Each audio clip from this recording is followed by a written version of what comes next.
You're watching Shalom TV, celebrating Jewish culture.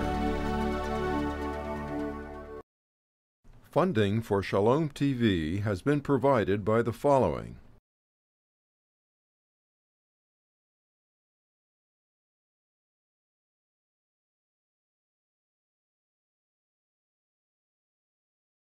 And by viewers like you.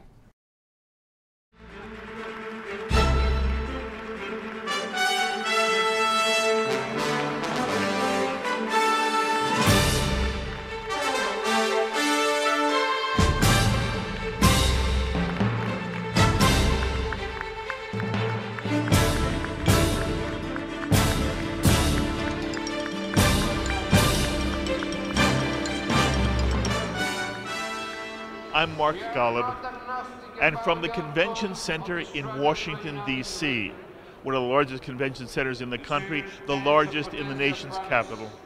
I'm here with more than 10,000 participants from all over America, from all over the world, who've come together to spend 3 days concentrating on the issues confronting the State of Israel and discussing how best to convey Israeli interests to members of our government, members of the House of Representatives and the United States Senate. It's been an exciting, exhilarating 3 days.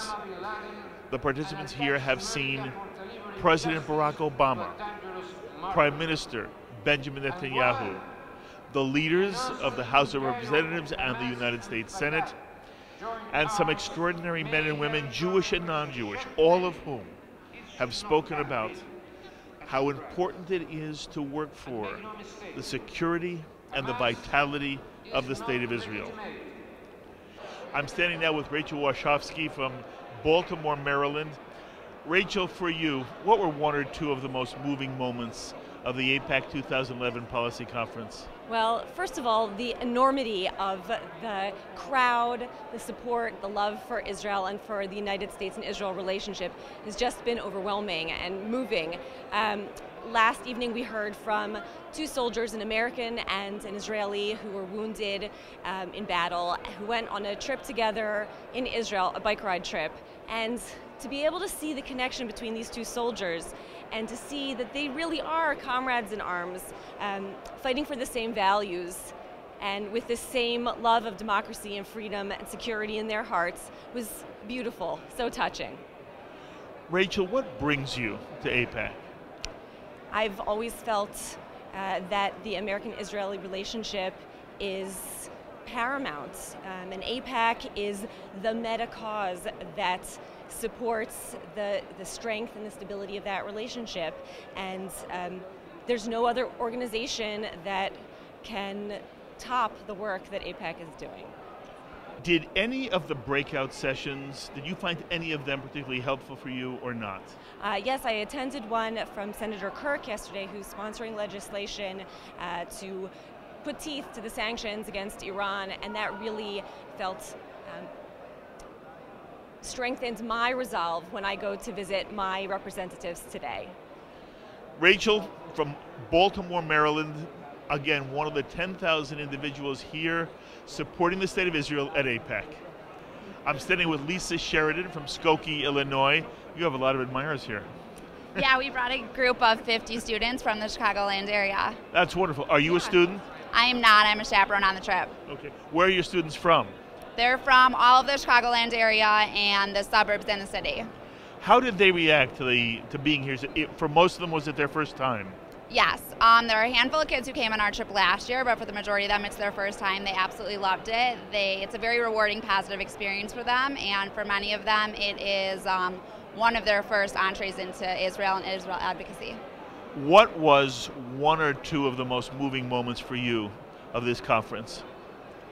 I think just seeing everyone was really moving and rewarding, and hearing all the different speakers, seeing all of the energy amongst all the different participants. And also for me, it was seeing one of my students talk to a protester last night after the conference, and she just walked right up to the protester and asked, can you explain to me why you believe in this and why what you're saying is true and is important? And I thought that was a really mature way of handling a situation for a 15-year-old girl.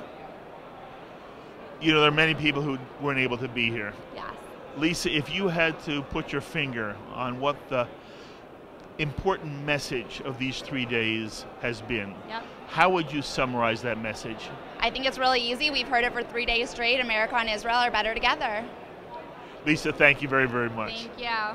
I'm standing with one of the young participants here at the AIPAC 2011 Policy Conference, Eitan Rubin. Eitan, is this your first AIPAC? This is my first AIPAC. Where are you from? I am from West Orange, New Jersey, and I go to Ray Kushner Yeshiva High School. Very lovely. What were one or two of the most moving moments for you from this entire conference? Okay, well, I'm going to have to say last night. Definitely when I was sitting in the reserve section for Benjamin Netanyahu, seeing him come in, especially even before that, the Reverend and the Rabbi, that was honestly, like, I've never watched anything more emotional to me, because it was really showing how, like, it doesn't make a difference what religion you're from. We're all in this together. I mean, we're all here for the same purpose, no matter if you're Jewish or you're Christian. So that was truly amazing. And then when Netanyahu came to personally speak to all of us, I was like starstruck, especially sitting like right in front of him, taking pictures of him. I was like, wow, like I am a very lucky person right now to be sitting here. Eitan, how did you get so close to Prime Minister Netanyahu? I don't know, I have my ways, you know, I get involved. Well, it's been wonderful meeting you. Yeah, pleasure. And you are our future, and I thank you for giving us a moment of time. Thank you. Eitan Rubin. I am standing with a fellow broadcaster, Rabbi Doug Zeldin from Chicago, Illinois. By the way, give us one quick plug. What about your own program? Taped with Rabbi Doug, which in Chicago is on TV, on Channel 19 and the suburbs, and on the internet, tvrabbi.com. Beautiful. And YouTube. Beautiful. So, Doug, what was your reaction to the entire conference this year? Well, I think everything in the conference was wonderful. I think bringing together 10,000 people was incredible, and being part of it was incredible. And I think also one of the great things was that we got President Obama to back down a little bit from his original comments, and Prime Minister Netanyahu was very firm with everything he said, and I think that the support for the United States and Israel being a real team in the peace process and in the solidifying the stance of Israel, I think it was all really set up perfectly. You're a congregational rabbi? I am. What is the name of your congregation? Or Menorah in Chicago. Which movement? Orthodox. Okay. In general, if I were to speak to average members of your congregation, would they be committed to a two-state solution? I'm not sure. I would say they would be committed to a two-state solution if they were guaranteed peace. Only under those circumstances. But under those circumstances? I would say so. I would say so. I'd say to have the Palestinian Authority regions and areas such as Gaza, I don't think that we're interested in making those part of Israel. So I think rather letting them govern themselves in peace, I think everybody would agree to it. And I assume portions of the West Bank as well. Portions of the West Bank, I would say so. If it meant peace, absolutely. What do you personally advocate when you speak to your congregants? You know, I advocate that we don't make a move until there's peace. So I think that not annexing the areas, but having control and military control over them is absolutely important, and that we defend ourselves. For those who haven't been able to be here, Doug, how would you summarize the message of the 2011 AIPAC Policy Conference? It's very simple. If you are an Israel supporter and you've never been to an AIPAC conference, this is the place to be, because there's nothing like it, and until you experience it, you can't even imagine what it is like to be with 10,000 Jewish people from around the globe, not just the United States, that come together with one purpose, to say, Israel, we support you, we love you, and the United States and Israel are together as a team. Doug Zeldin, I wish you kol tuv v'hatzlacha in your rabbinic work, in your radio work, your television work, and I hope we get to be together often. Also you, take care. Doug Zeldin.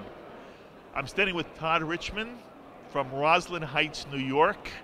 So what was your sense of the overall 2011 AIPAC Policy Conference? Well, this is actually my 15th policy conference, so each year it just gets better and better. You know, What were the moments this year that touched you? The moments that touched me. I mean, there were so many. Honestly, one of the moments that touched me the most was something that happened outside. Please. When we actually saw some of the protesters that were out there, and 1,000 AIPAC activists singing Israeli songs and chanting, "We want peace." While they were chanting divesting and delegitimization, all of the people that were here were screaming, "We want peace." And to hear Bibi Netanyahu and President Obama talking about the U.S.-Israel relationship is something that you'll never forget. There were some people who were disturbed with President Obama. Last night's address by Prime Minister Netanyahu was just enthralling. But I'm wondering what your sense of the President's remarks were to our conference. What I would say to you is this, is that the President reaffirmed the U.S.-Israel relationship. He reaffirmed the military cooperation that is unprecedented right now. There were things that we will probably not agree on. That's the aspect of negotiations. But I think what the President did is he came here, which took a lot of guts for a lot of people. And he said what needed to be said from his perspective. And what I would do is I'm taking away from that. No, it's not so much about the issues of the 1967 borders. I'm taking away from that he talked about the demographic realities on the ground, talking about swaps, which was much different than the speech on Thursday night. We're talking that there are a lot of cities, towns, whatever you want to call them around Jerusalem, that he is talking about the demographic realities. That was a big moment for me where he kind of changed a little bit from his speech on Thursday. In general, Todd, do you leave AIPAC at the moment hopeful about peace, or do you feel it's far away? I think AIPAC is hopeful about peace. What other option do we have? That's all you can really say. As I said before, with all the AIPAC activists outside screaming and chanting that we want peace, everybody here, whether they were Democrat, Republican, left, right, religious, conservative, reform, it didn't matter. The one basic premise that we continue to hear was people talking about that we're ready to sit down at the negotiating table, that Israel's ready to sit down at the negotiating table. And we as Americans, American Jews, American Christians, whatever it is, we ourselves are ready to promote that and to push that. That's beautifully said. I want you to look into my camera, and I want you to tell all those who weren't here, if they could have been here, what do you think the message of this three-day conference was? What do you think they would have heard, the ultimate message they would have taken away from these days? I think the ultimate message that people would have taken away is that they would never have been more proud to be an American Jew than last night. To be able to be in a room with 2/3 of the House and 2/3 of the Senate. What would people in Europe 60, 70 years ago thought? Would they have ever dreamed that we as Jews could be in a room with the elected representatives of the most powerful country in the world? They couldn't. And so the feeling of, the ruach in the room and the feeling of empowerment is something that I think anybody that would come would take away. What do you do for a living? I'm a financial advisor over at Bernstein. You're terrific. Todd Richmond, thank you for giving us some time. Oh, thank you for all the work that you guys do. It's a great station. I'm looking forward to viewing it. Thank you. Todd Richmond here at the AIPAC 2011 Policy Conference. So that's been Shalom TV's coverage of AIPAC's 2011 Policy Conference from Washington, D.C. It's been a pleasure and a privilege to bring highlights of this conference to you. As always, I invite you to be in touch with us with any thoughts or comments you may have to any of the ideas you've heard here during our coverage of the AIPAC Policy Conference. Please email me, write me, visit our Facebook page, or tweet me. I look forward to hearing from you. Until the next time, from Washington's Convention Center and the AIPAC 2011 Policy Conference, I'm Mark Golub. Be well, my friends.